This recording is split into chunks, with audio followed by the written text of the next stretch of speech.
మిత్రులు అడిగితే సరే నాకు పార్టీ ఉదాహరణ నాకు ఈ వయసు లోపల ఇంకా బయట పోయి ఇంకేం నేనేం చేస్తా, ఆ పార్టీ ఫిరాయింపు ఆరోపణ ఎదుర్కొంటున్న వాళ్ళని ఏదైతుందో వాళ్ళ అభివృద్ధి లక్ష్యం కదా, వాళ్ళకు వాళ్ళ అభివృద్ధి కాంక్షపరుడు కదా, వాళ్ళు సీఎం గారితో అభివృద్ధి కూడా కలిసిపోయారని చేయమని చెప్పండి. మన కాంగ్రెస్ పార్టీ అంతర్గత వ్యవహారాల్లో వాళ్ళు పక్కన పెట్టానని చెప్పింది నేను పత్రిక ముఖంగా చెప్పాను. Let them not interfere in the internal affairs of Congress party. వచ్చిన మహేష్ గౌడ్ గారి దగ్గరికి ఏం పరిష్కారం, కలిసి ప్రయాణం చేద్దాం, నువ్వు పోవద్దు, ఓపిక పట్టు, నువ్వు ఓపిక పట్టి ఇక్కడ దాకా వచ్చిన, నువ్వు ఓపిక పట్టి ఇక్కడ దాకా వచ్చింది, నేను నువ్వు ఓపిక లేకుండా 20 మాసాలు అవుతానే, నా తోటోడు కుటుంబ సభ్యుడు నడి బజార్లో ఏదైతుందో హత్య కవింపబడితే ఓపిక పడతానే, 20 మాసాలు ఏదైతుందో నన్ను అన్నిట్లో కించపరుస్తూ నా తోటి సోదరులను కూడా కించపరుస్తూ అడుక్కునే స్థాయికి తీసుకొచ్చినాక ఏం చేయాలి, నేను అడుక్కునే స్థాయికి పట్టుకొచ్చినాక మొన్నటి దాకా ఏదైతుందో ప్రభుత్వం మాత్రమే ఆయనకు అండగా ఉన్నది అన్న ఒక అభిప్రాయం ఉండేనే మున్సిపల్ ఎన్నికల దాకా.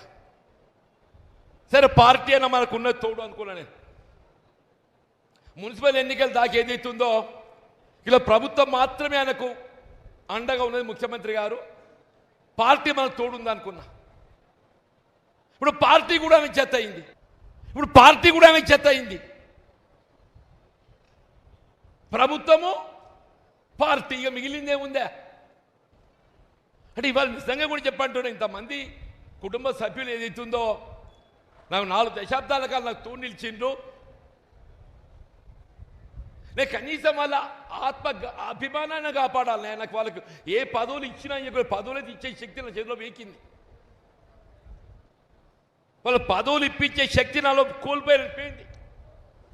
కానీ వాళ్ళ కనీస ఆత్మ గౌరవం అభిమానం కాపాడద్దే. మన మీనాక్షి నటరాజన్ గారు Gangadhar % of seats would be given to you.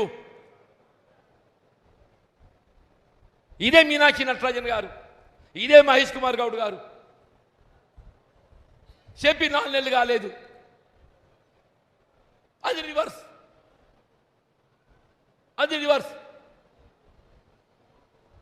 Selection how it goes, in-charge minister Uttam Reddy, జిల్లా కాంగ్రెస్ ప్రెసిడెంట్ నందన్న, జిల్లా ఇన్ఛార్జ్ మంత్రి లక్ష్మణ్ కుమార్, ఎమ్మెల్యే వాళ్ళకి కలిసి ఏదైతున్నదో నేను ఇచ్చిన లిస్టు వాళ్ళు స్క్రూటీని చేసి ఎమ్మెల్యే గారు ఇంకో జీవన్ రెడ్డికి ఇచ్చినకి ఇవన్నీ ప్రతిపాదన అడుగుతారా, ఆ ఎమ్మెల్యే నడుచుకులు పెడతాడే. ఏం పార్టీ ఏం నడుస్తుంది ఏమవుతుంది అంటూ నేను, పార్టీ ఏం నడుస్తుంది ఏమవుతుందని చెప్పంటూ నేను. దయచేసి ఏదైతున్నదో వాస్తవంగా ఇవ్వాలని దినంలో మీరు ఎవరి పదవులు ఇస్తుండో ఏం చేస్తుండో, నేను శాసన మండలి సభ్యుడిగా ఏకైక సభ్యుడిగా 5 సంవత్సరాలు పోరాటం చేసిన పిసిసి అధ్యక్షుడు రేవంత్ రెడ్డి గారు ఏదైతుందో వారి ఆధ్వర్యంలో వారి నాయకత్వంలో కాంగ్రెస్ పార్టీ ప్రభుత్వం అధికారానికి వచ్చింది. He deserves to become the chief minister.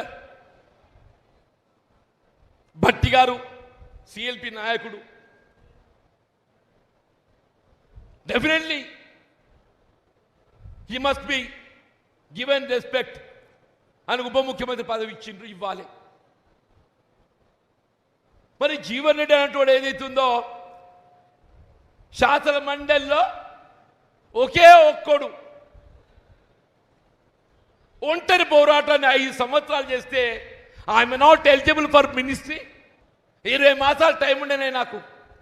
అంటే వీళ్ళు పదవి కోసం కాంక్షించేవాడిని అయినట్టయితే ఆనాడే ప్రొటెక్ట్ చేస్తూ, కానీ ఇవాళ అనిపిస్తుంది అంటూ నేను ఎందుకు ప్రొటెక్ట్ చేయలేదు అలాడని చెప్పాను. 2022లో it was January 4th or 3rd. It appeared in the media on 5th. Jeevan Reddy గారు పిసిసి ప్రెసిడెంట్, సోనియా గాంధీ గారు నిర్ణయం తీసుకున్నారు, అప్రూవల్ అయిపోయింది. సోనియా గాంధీ గారు నిర్ణయం తీసుకుని ఏదైనా మారుతాదా? వీళ్ళు మళ్ళీ ఇదే పెట్టుబడిదారులు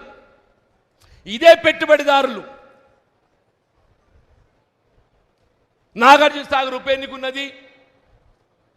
ఇప్పుడు పిసిసి ప్రెసిడెంట్ ఎంపిక నిర్ణయం తీసుకుంటే ఇట్ మే ఎఫెక్ట్ సాగర్. మాట్లాడుకోవచ్చు, దాన్ని అబైన్స్ పెట్టిస్తారు. మరి గెలిచినారా? నేనైతే గెలుతానో అని చెప్పాను, అబైన్స్ పెట్టించిందా? గెలిచిందా? మరి అంటే పిసిసి ప్రెసిడెంట్ స్థాయిలో ఆలోచించబడ్డోన్ని, ఒకనాడు పిసిసి అధ్యక్షుడిగా ఆలోచించబడ్డోన్ని నియోజకవర్గ స్థాయిలో నా హక్కుల కొరకు పోరాటం చేసే పరిస్థితి వచ్చిందని చెప్పంటే ఇప్పుడు నా 4 దశాబ్దాల అనుబంధం ఏం కావాలంటున్నా, 4 దశాబ్దాల అనుబంధం ఏం కావాలంటున్నా. ఇవాళ శాసన మండలి కొనసాగింపు కావాలని కోరుకుంటా. పై నీకు ఎమ్మెల్యే కోట అవకాశం వస్తుందో రాదో, అదే గ్రాడ్యుయేట్ కన్సర్న్ కంటే చేయి. నువ్వు ఆర్థికంగా సమస్యలు కాదు, పార్టీ ఉంది, ప్రభుత్వం ఉన్నది.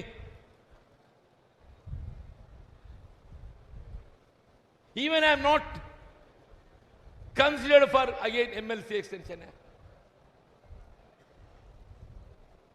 అంటే ఏంటి? వీడికి ఏ హోదా కల్పించే మళ్ళా జగించాలని ఏదైతుందో వీడి మాట నెగ్గించుకుంటాడు. వీడిని ఇట్లే అణగదొక్కబడాలి. ఎవడు జీవన్ రెడ్డి అంటోడు ఏదైతుందో వీడు ఇట్లే అణగదొక్కబడాలి, తొక్కబడాలి. వీడు ఇట్లే తొక్కబడాలి. ఇదేనా మీ ఆలోచన? మరి అట్లా తొక్కబడుతూ ఈడ అణిగిపోయిన దానికంటే ఇలా ఎదిరించి పోరాటం చేయడం కొత్త కాదు.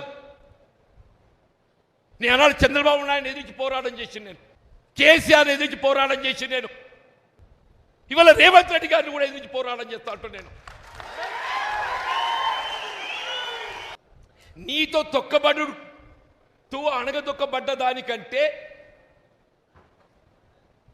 ఎదిరించి పోరాడతారు పోయేదేమున్నదే? నాకు ఎదిరించి పోరాడ పోయేదేంది అంటూ నేను, మనకు పోయేదేందని చెప్పర్రా?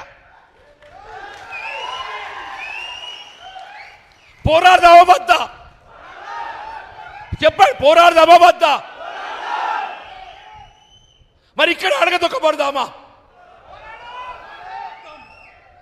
ఎంతకాలం ఈ అవమానాలు, ఎంతకాలం ఈ మానసిక క్షోభ? అంటే కాంగ్రెస్ పార్టీ నుంచి ఎవడు ఎదగద్దు.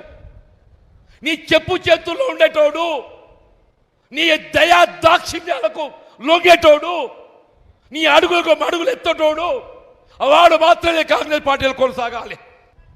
నిన్ను ఎదిరించేటోడు, రాహుల్ గాంధీ ఆలోచనకు అనుగుణంగా నడిచేటోడు. నువ్వు ఎవరిని అడగదొక్కుతున్నావే? రాహుల్ గాంధీ గారి ఆలోచనకు అనుగుణంగా నడిచేటోడిని అడగదొక్కుతున్నావు అంటూ నేను.